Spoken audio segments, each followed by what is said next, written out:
Hello students, welcome to my YouTube channel. आज हम बात करेंगे introduction to the adult health nursing के पार्ट 4 के बारे में।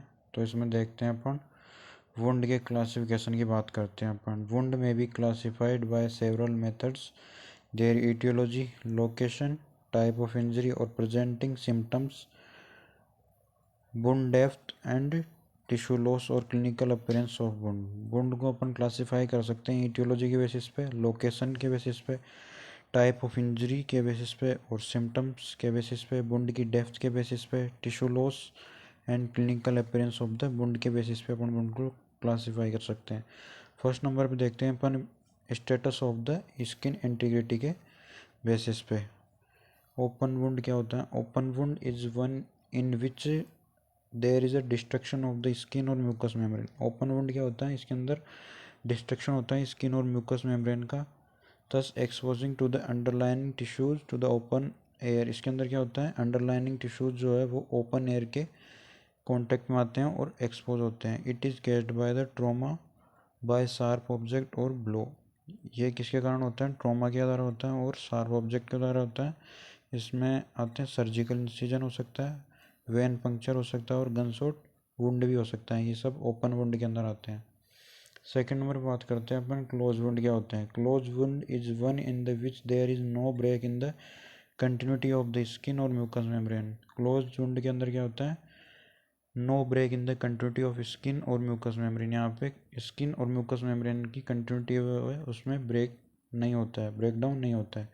इट में case damage to the tissue under the skin और म्यूकस मेम्ब्रेन। इसके कारण क्या हो सकता है? डैमेज हो सकता है टिश्यू का अंडर द स्किन और म्यूकस मेम्ब्रेन में। यहाँ पे कंटिन्यूटी ब्रेक नहीं हो रही है लेकिन टिश्यू डैमेज हो रहा है अंडर द स्किन और म्यूकस मेम्ब्रेन का। सेकंड नंबर पे अपन बात करते हैं case of the wound. Wound के केज के बेसिस पे कौन कौन से वुंड होते हैं? इंटेंशनल और सर्जिकल वुंड होते हैं।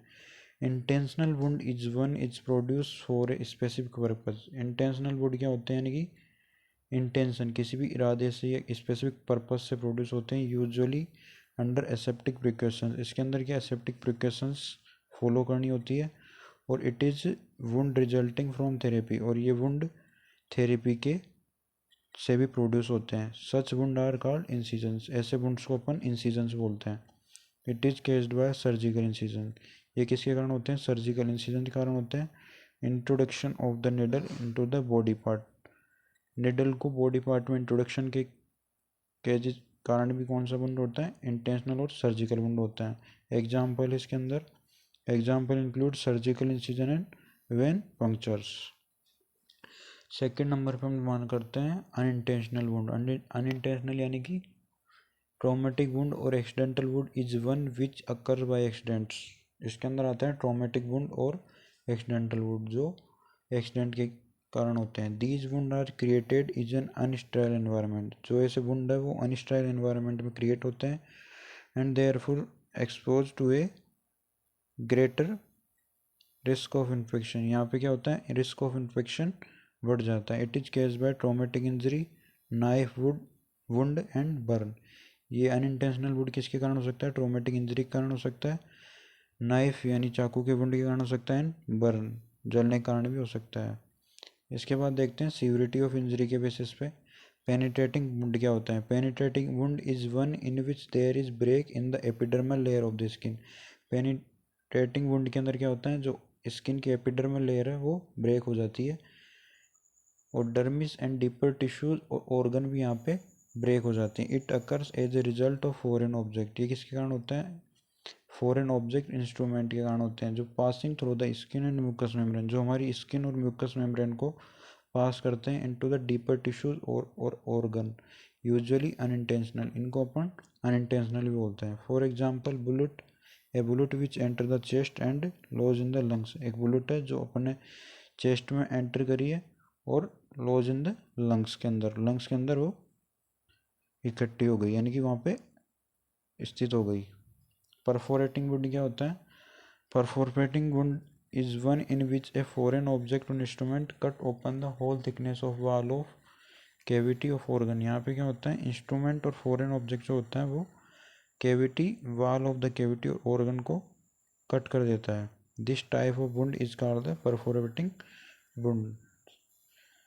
अब देखते हैं अपन पंक्चर ऑफ स्टेप वुंड क्या होता है। Puncture wound is one in which there is injury to deep tissues. यहाँ पे इंजरी होती है डीप टिश्यूज की, but there is only a very small opening. यहाँ पे वेरी स्मॉल ओपनिंग होती है ऑन द सरफेस पे।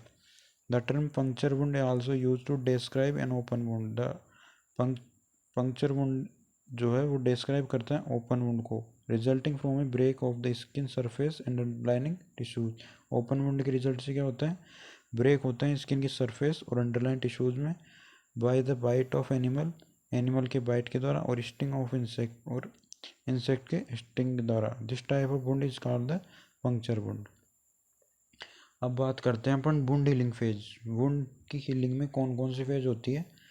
फर्स्ट देखते हैं हीमोस्टेसिस फेज। हीमोस्टेसिस फेज में अपन बात करते हैं the process of wound being close by clotting. जो वुंड की प्रोसेस होती है वो क्लोज होती है बाय द क्लोटिंग के द्वारा। ये होती है हैपन्स वेरी क्विकली, ये बहुत तेज़ी से घटित होती है। Starts when blood leak out of the body. ये कब स्टार्ट होती है, जब ब्लड लीक होने लगता है out of the body. Then blood vessels constrict होती है और रेस्ट्रिक्ट करती है ब्लड फ्लो को। इसके बाद क्या होता है, the formation of a thrombus. Thrombus का फॉर्मेशन होता है और क्लोट होता है कीप द प्लेटलेट। क्लोट क्या फॉर्मेशन करता है, प्लेटलेट का फॉर्मेशन करता है। And blood cell trapped in the wound area. और ब्लड सेल्स क्या होती है, ट्रैप होती है वुंड एरिया में।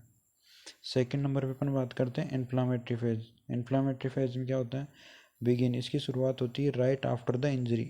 इंजरी के तुरंत बाद इसकी शुरुआत होती है। When the injured blood vessel leak translate. When the injured blood vessel, जो इंजर्ड ब्लड वेसल होती है वो क्या होती है, लीक होने लगती है। ट्रांसलेट, ट्रांसलेट का मतलब जो made of water, salt and protein से बनी हुई ब्लड वेसल्स होती है। इसके कारण केजिंग लोकलाइज स्वेलिंग, इसके कारण स्वेलिंग देखने को मिलती है। Inflammation both control bleeding and prevent infection. Inflammation क्या कंट्रोल करता है, ब्लीडिंग को भी कंट्रोल करता है और इन्फेक्शन को भी प्रिवेंट करता है। During the inflammatory phase damage cells, pathogen and bacteria are remove from the wound area. Inflammatory phase के ड्यूरिंग क्या होता है, damage cells, pathogen and bacteria remove होते हैं फ्रॉम द वुंड एरिया से। The white blood cells, growth factor, nutrients and enzyme create करते हैं swelling, heat, pain and redness, commonly seen during the stage of wound healing. जो WBC होती है, WBC growth factor, nutrients and enzyme, ये क्या करते हैं, क्रिएट करते हैं स्वेलिंग को, हीट को, पेन को एंड रेडनेस को। ये कब, ये इन्फ्लामेटरी फेज के दौरान शो होते हैं। थर्ड नंबर पे प्रोलीफेरेटिव फेज। प्रोलीफेरेटिव फेज के अंदर क्या होता है, व्हेन द वुंड इज रिबुल्ड, यानी कि वुंड जब दोबारा भरने लगता है, यानी कि दोबारा बनने लगता है, तो विद न्यू टिश्यू के साथ, made of collagen extra cellular matrix. Collagen extra cellular matrix का फॉर्मेशन होता है। The wound contract in new tissues are build. Wound contract करता है न्यू टिश्यूज को फॉर्मेशन के लिए। A new network of blood vessels constructed so that are the granulation tissue can be healthy and receive sufficient oxygen and nutrition. जो blood vessel होती है वो क्या होती है, कंस्ट्रक्टर होती है, इससे ग्रेनुलर टिश्यू फॉर्मेशन होता है जो रिसीव करता है sufficient oxygen and nutrition. Fourth number पर हम बात करते हैं मैच्योरेशन फेज या रिमोल्डिंग फेज भी बोलते हैं अपन इसको। इसके अंदर क्या होता है, जो कोलेजन होते हैं वो रिमोल्डेड होते हैं from type third collagen to the type first and the wound fully close. Maturation phase के अंदर क्या होता है, वुंड पूरी तरह से क्लोज हो जाता है। The cells that had been use to repair the wound, इसके अंदर क्या होती है, जो सेल्स होती है वो पूरी तरह से रिपेयर कर देती है वुंड को, but which are no longer needed are removed by apoptosis और प्रोग्राम सेल डेथ। पर यहाँ पे एपोप्टोसिस और प्रोग्राम सेल डेथ नहीं होता है। टाइप ऑफ वुंड हीलिंग की बात करते हैं अपन। Wound healing is classified primary, secondary and tertiary wound healing. Primary healing के अंदर क्या होता है, और प्राइमरी इंटेंसिव बोलते हैं अपन इसको। Uncomplicated healing of non infected well approximated wound is defined as a primary healing. इसके अंदर क्या होता है, प्राइमरी हीलिंग के अंदर अनकॉम्प्लिकेटेड होती है, यानी कोई भी कॉम्प्लिकेशन नहीं होती है यहाँ पे। नॉन इन्फेक्टेड होती है, यानी इन्फेक्शन का रिस्क नहीं होता है, और इसे अपन प्राइमरी हीलिंग भी बोलते हैं। एग्जाम्पल इसके सर्जिकल वुंड होते हैं, वो प्राइमरी हीलिंग के अंदर इंक्लूड करते हैं। During secondary healing, secondary healing के अंदर क्या होता है, ग्रेनुलेशन टिश्यू का फॉर्मेशन होता है एंड एपिथेलाइजेशन होता है over the new tissue take place, यानी एपिथेलियम लेयर का फॉर्मेशन होता है न्यू टिश्यूज के ऊपर। This type of wound are more susceptible to the infection. जो ये टाइप है सेकेंडरी हीलिंग, ये क्या है, मोर सस्केप्टेबल है टू द इन्फेक्शन, यानी यहाँ पे रिस्क ऑफ इन्फेक्शन ज़्यादा है एंड पुअर हीलिंग होती है यहाँ पे। टर्सरी हीलिंग और थर्ड इंटेंशन की अपन बात करते हैं। इट इज़ डिले, ये डिले होता है प्राइमरी वुंड हीलिंग से after the 4 to 6 days। This occur when the process of second intention is intentionally interrupted. ये कब होता है, जब सेकेंड इंटेंशन या सेकेंडरी हीलिंग क्या होती है, इंटरप्टेड होती है, यानी वहाँ पे कोई भी कॉम्प्लिकेशन हो जाता है तो टर्सरी हीलिंग स्टार्ट होती है and the wound is mechanically close. तब क्या होता है, वुंड मैकेनिकल रूप में क्लोज हो जाता है। फैक्टर कौन कौन से हैं जो वुंड हीलिंग को अफेक्ट करते हैं? Main risk factors are the age, immune status, mal nutrition, infection, insufficient oxygen और perfusion, smoking, diabetes mellitus, metabolic disease, medication, radiation and chemotherapy. ये मेन रिस्क फैक्टर है जो वुंड हीलिंग को affect करते हैं। पर्पज़ क्या है wound care and nursing action का? Overall aim of wound management includes promotion of speedy healing, free of complication, cost effective and evidence based use of product. ये क्या है, एम है वुंड मैनेजमेंट का। इसके अंदर क्या होता है, प्रमोशन करते हैं स्पीड हीलिंग, यानी कि इमीडिएट हीलिंग हो, स्पीड बढ़े हीलिंग की, और फ्री ऑफ कॉम्प्लिकेशन हो, यानी वहाँ पे कोई भी कॉम्प्लिकेशन क्रिएट ना हो। एविडेंस यूज, वहाँ पे जो भी अपन प्रोडक्ट यूज करें उसका एविडेंस हो। फर्स्ट नंबर पे अपन बात करते हैं इसमें purpose of wound care and nursing action में, टू प्रिवेंट इन्फेक्शन। इसके अंदर अपन को प्रिवेंट इन्फेक्शन को प्रिवेंट करने के लिए अपन क्या करना है, प्रोटेक्ट करना है the wound with appropriate dressing to prevent wound contamination. Wound को अपन को एप्रोप्रिएट ड्रेसिंग के अकॉर्डिंग प्रोटेक्ट करना है एंड वुंड को कंटामिनेशन होने से भी बचाना है। यूज करना है स्टेराइल टेक्निक एंड क्लीन करना है द वुंड।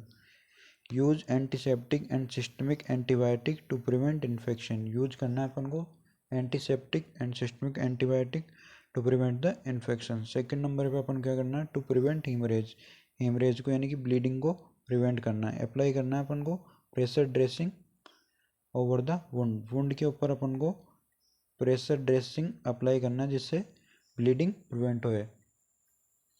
इसके बाद ड्रेसिंग मटेरियल्स की बात कर लेते हैं अपन। ड्रेसिंग मटेरियल्स क्या क्या होते हैं? Dressing are important to maintain sterility and absorb blood and serum. Dressing important है to maintain sterility, sterilization maintain करने के लिए, and absorb blood and serum को एब्जॉर्ब करने के लिए ड्रेसिंग मटेरियल इंपॉर्टेंट होती है। आइदर कॉटन और gauze pieces are use to clean the wound. Cotton और गोज पीस का यूज करते हैं अपन वुंड को क्लीन करने के लिए। Wound is gently क्लीज by the remove any contaminated present. Wound क्या होता है, जेंटली क्लीन करते हैं to remove any contaminated present. वहाँ पे कोई भी कंटामिनेटेड सब्सटेंस जो प्रेजेंट होता है उसको क्लीन करने के लिए अपन इसका यूज करते हैं। For abrasions, abrasions minor lacerations and small punctured wound. ये वुंड के टाइप है, abrasions, minor lacerations and small puncture wound. Rinse the wound is running water, clean it. इनको क्या करना है अपन को, वुंड को रनिंग वाटर से क्लीन करना है विद माइल्ड सोप से and water, and apply and over the counter antiseptic, and after अपन को एंटीसेप्टिक अप्लाई करना है। Topical antibiotic apply to wound edge. जो टॉपिकल एंटीबायोटिक होते हैं वो वुंड के एज पे अप्लाई करते हैं। में decrease the growth of micro organism. जो टॉपिकल एंटीबायोटिक होते हैं वो डिक्रीज कर देते हैं ग्रोथ ऑफ माइक्रो ऑर्गेनिज्म से। इससे क्या होता है, रिस्क ऑफ इन्फेक्शन कम हो जाता है। केयर ऑफ सर्जिकल पेशेंट की बात कर लेते हैं अपन। Many of the people in the hospital are there for surgery. जो many of the people in hospital में वो रहते हैं सर्जरी के लिए। People need surgery for many reasons. People को आवश्यकता होती है सर्जरी की फॉर मैनी रीजन से। To find the reason of for a problem, to help reduce that the problem, और टू मैन रिप्लेस और टेक आउट टिश्यूज और organ. कोई भी टिश्यू ऑर्गन को रिप्लेस करने के लिए भी पीपल को सर्जरी की नीड होती है। सर्जरी कैटेगरीज कौन कौन सी होती हैं? Surgery is the use of instrument during an operation to treat injuries, disease and deformities. Surgery के अंदर क्या होता है, इंस्ट्रूमेंट का यूज़ होता है during the operations to treat injury को ट्रीट करने के लिए, डिजीज एंड डिफॉर्मिटीज को ट्रीट करने के लिए। सर्जरी क्या होती है? Surgery is the special branch of medicine that deal with the diagnosis and treatment of injury, deformity and disease. Surgery क्या होती है? स्पेशल ब्रांच होती है मेडिसिन की जो डील करती है diagnosis, treatment of injury, deformity and disease में। अब कुछ टर्म्स है जो अपन को पता होनी चाहिए, जैसे एक्टोमी क्या होती है? रिमूवल बाय कटिंग, कटिंग के द्वारा किसी भी टिश्यू या ऑर्गन को अपन कट करते हैं तो उसे एक्टोमी बोलते हैं। ऑर्थोपी क्या होती है? सूचर और ऑफ और रिपेयर। ओस्कोपी क्या होती है? Looking into. ओस्टोमी क्या होती है? Formation of permanent artificial opening. Otomy क्या होती है? इंसिजन और कटिंग इनटू। प्लास्टिक क्या होती है? फॉर्मेशन और रिपेयर। प्री ऑपरेटिव केयर के बारे में अपन बात करते हैं। प्री ऑपरेटिव केयर क्या होती है? Pre operative care is the preparation and management of a patient prior to the surgery. Surgery के पहले पेशेंट की जो भी उसको केयर या मैनेजमेंट की आवश्यकता होती है उसको अपन बोलते हैं प्री ऑपरेटिव केयर। इसके अंदर पेशेंट की सर्जरी से होने वाली जो भी उसकी मैनेजमेंट होता है, जो भी केयर होती है वो अपन प्रोवाइड करते हैं। It include both physical and psychological preparation. Pre operative care में क्या होता है? फिजिकल एंड साइकोलॉजिकल प्रिपरेशन भी इंक्लूड होती है। Patients are admitted to the health care facility for surgical intervention. Patients को अपन हेल्थ केयर फैसिलिटीज़ में सर्जिकल इंटरवेंशन के लिए एडमिट कराते हैं। From a variety of situations, variety of situations present हो सकती है वहाँ पे in various physical condition. Pre operative care involve करती है many components and may be done the day before surgery in the hospital. Pre operative care के अंदर क्या होती है? मैनी कंपोनेंट होते हैं जो मे बी डन हो सकती है the day before the surgery in the hospital और during the week before surgery on the out patient basis. During this phase emphasis is placed on the. Pre operative care के अंदर कौन कौन सी phase होती है? नंबर 1 पे है assessing and correcting psychological, physiological and psychological problem that में increase risk. अपन को ऐसी फिजियोलॉजिकल एंड साइकोलॉजिकल प्रॉब्लम को असेस करना है जो रिस्क इंक्रीज करती है। Giving complete learning and teaching guideline regarding the surgery. Surgery regarding जितनी भी गाइडलाइन होती है उनके अकॉर्डिंग उनको लर्निंग एंड टीचिंग प्रोवाइड करनी होती है। पोस्ट ऑपरेटिव केयर क्या होती है? Post operative care is the management of patient after surgery. Surgery के बाद जितने भी पेशेंट को मैनेजमेंट की आवश्यकता होती है वो प्रोवाइड करते हैं अपन पोस्ट ऑपरेटिव केयर के अंदर। This include care given during the immediate post operative period both in the operating room and post anaesthesia care unit as well as during the days following surgery. Surgery के बाद में जो भी अपन को care provide करनी होती है, जैसे immediate post operative period, operation के बाद में जो भी केयर देनी होती है, बोथ इन द ऑपरेटिंग यानी ऑपरेशन रूम के अंदर भी जो केयर देनी होती है, and post anaesthesia care unit यानी कि एनेस्थीसिया के बाद में जो केयर देनी होती है वो भी अपन पोस्ट ऑपरेटिव केयर के अंदर इंक्लूड करते हैं। गोल्स क्या क्या होते हैं पोस्ट ऑपरेटिव केयर के, इसकी बात कर लेते हैं। फर्स्ट नंबर पे promoting respiratory functions, promoting cardiovascular function, renal function promoting nutrition and elimination, promoting fluid and electrolyte balance, promoting wound healing, encouraging rest and comfort. Post operative care involve करती है assessment, diagnosis, planning, intervention and outcome and evolution. यानी post operative care जो है वो पूरी nursing process को involve करती है। इसके अंदर आते हैं 5 component: assessment, diagnosis, planning, intervention and outcome evolution. इसके बाद alternative therapies use in the caring for patient with medical surgical disorder. कौन कौन सी ऐसी थेरेपी है जो सर्जिकल डिसऑर्डर में पेशेंट के लिए यूज करते हैं अपन उनको केयर देने के लिए। Various alternative therapies use by the patient having medical surgical disorder like the stress, pain, asthma, COPD, cancer, heart disease, headache, irritable bowel syndrome, menopausal symptoms, peripheral vascular disease, diabetes, constipation, urinary incontinence and gastritis. जितनी भी surgical disorder है इनमें अपन कौन कौन सी therapies है उनका use करते हैं। दीज थेरेपी क्या करती है? Help in relief from symptoms and promote करती है feeling of wellbeing which ultimately improve करती है quality of life. These therapy का अल्टीमेटली इनका प्रोविजन क्या होता है, इम्प्रूव करती है quality of life. These therapies are as follows, कौन कौन सी थेरेपी है। नंबर 1 पे रिलैक्सेशन। रिलैक्सेशन क्या है, ये the mental and physical freedom from tension and stress. ये क्या करती है, मेंटल एंड फिजिकल फ्रीडम कर देती है फ्रॉम द टेंशन और स्ट्रेस से। रिलैक्सेशन टेक्निक्स रिड्यूस करती है मसल की टेंशन को, ऑक्सीजन कंजप्शन को, pulse, blood pressure, respiration and tension and anxiety को। इसके बाद है एक्यूपंक्चर। एक्यूपंक्चर क्या होता है, is the technique that use needle of various length to prick specific part of body to produce insensitivity to the pain. इसके अंदर क्या करते हैं अपन, निडल इंजेक्ट करते हैं कोई भी स्पेसिफिक पार्ट के अंदर इनसेंसिटिविटी प्रोड्यूस करने के लिए। This needle block the meridian which stop और डिक्रीज द पेन। ये निडल क्या करती है, ब्लॉक कर देती है मेरिडियन को, जो स्टॉप कर देता है और डिक्रीज कर देता है पेन को। थर्ड नंबर पे मसाज। मसाज क्या है, massage therapies hand on treatment. Hand on treatment है in which a therapist manipulate muscles. Therapist क्या करता है, इसमें मैनिपुलेट करता है मसल्स को एंड अदर सॉफ्ट टिश्यूज को to improve health and wellbeing. इसके बाद फोर्थ नंबर पे thermotherapy. Thermotherapy is the application of hot and cold application. इसके अंदर क्या करते हैं अपन, हॉट और कोल्ड एप्लीकेशन का यूज़ करते हैं ट्रीटमेंट के लिए for the elevation of chronic pain के एलिवेट या डिक्रीज करने के लिए अपन इसमें हॉट और कोल्ड एप्लीकेशन का यूज़ करते हैं। हीट थेरेपी क्या करती है, प्रमोट करती है सर्कुलेशन को, रिलैक्स करती है मसल्स को, रिलीव करती है पेन को, इंक्रीज कर देती है जॉइंट रेंज ऑफ मोशन को एंड स्टिमुलेट कर देती है मेटाबॉलिज्म को।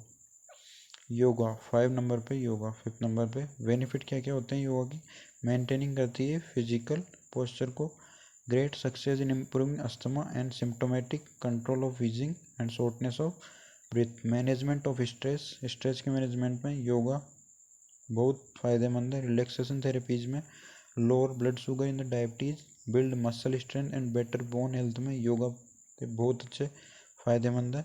इंक्रीज करता है ब्लड फ्लो को योगा एंड ड्रॉप कर देता है ब्लड प्रेशर को, प्रोटेक्ट करता है स्पाइन एंड वेट लॉस को। Thank you, thank you for watching. तो आज अपन ने बात किया है एमेसन के पार्ट 4 में। तो आज अपनी जो फर्स्ट यूनिट है वो कंप्लीट हो गई है। अब अपन नेक्स्ट वीडियो में मिलेंगे नई यूनिट के साथ। Thank you for watching. Please like and subscribe my YouTube channel. Thank you.